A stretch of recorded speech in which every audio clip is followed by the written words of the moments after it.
आता थोडक्यात वाचले बरं का, नाहीतर गाड्यांनी केलेला शेजारच्या शाळावाचा पाक कोळसाच. तर जय हरी मित्रांनो, झालं असं आज आमचं मेंबर आलेला म्हणलं झाला सकाळ सकाळी आज म्हटले गडी फडे पेटवा जायचे आपल्याला ऊसाचं आमच्या. तर म्हटलं मग चला आता काय उठावलं मला हातून हाय अशी घेऊन आली बघा इथं ऊस बीस पेटवायला. खाल्ल्या अंगावसनं वरल्या अंगापर्यंत पाक तर डोंगरापर्यंत जेवढं दिसतंय ना सगळं आपल्या आज्याचं आहे.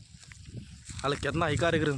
म्हणजे आमच्या मेंबरने सगळं घेतलं आपलं पेटवाय व्यवस्थितरित्या. आमचं बारका गडे आणि आमचा वाटकरी एक आहे, दोघा जणांनी आपलं घेतलं पेटवाय. आणि आता आमचं कसं झालं माहिती आहे का, करणारं कोण नसल्यामुळं आम्ही पुण्याला बिण्याला असल्यामुळं किंवा भाऊ आमचं वाटण सगळं करतो. आणि वाटकरी कमी भाव जास्त आहे बरं का, माझा जीवा भावाचा माणूस आहे, संकटात सगळ्यात पहिला पडणारा युवा माणूस आहे आपल्या.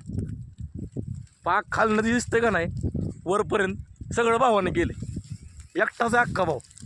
काय खेळायचं तेवढं खेळू दे, सुट्टी नाही. आणि खरंच आहे बरं का, गडी जवळजवळ मला वाटतं आता 6-7 वर्ष झालं असतील. गड्याकडे सगळं आमचं आहे, इमानदारीत माणूस करतो, कष्टाळू पोरगा आहे, एक नंबर माणूस आहे, पहिल्यापासून आपला खास जिगरी माणूस आहे. मग आता तुम्ही म्हणताल एवढी शेती तर मग कशाला तिकडे जग मारतोय पुण्यात. तर बाबांनो कसं असते माहितीये का, काही गोष्टी असतात ज्या सांगू शकत नाही, कुठले मॅटर असतात काय असतात, ह्या गोष्टींमुळे गाव सोडावं लागतं. तर कुठल्या पोराला स्वतःच आहे बाबा आणि आपलं गाव सोडून बाहेर जावं वाटतं सांग. तर झालं शनिवारी आलो होतो, कसं 4 दिवस गेलं कळलं बी नाही. आज गुरुवार बी आला आणि आता माघारी जायची वेळ बी आली. बघूया आज संध्याकाळी नाहीतर उद्या सकाळी निघायचं ठरले. बाकी मग चला बघूया पुढचं फड, भेटू उद्याच्या ब्लॉग मध्ये.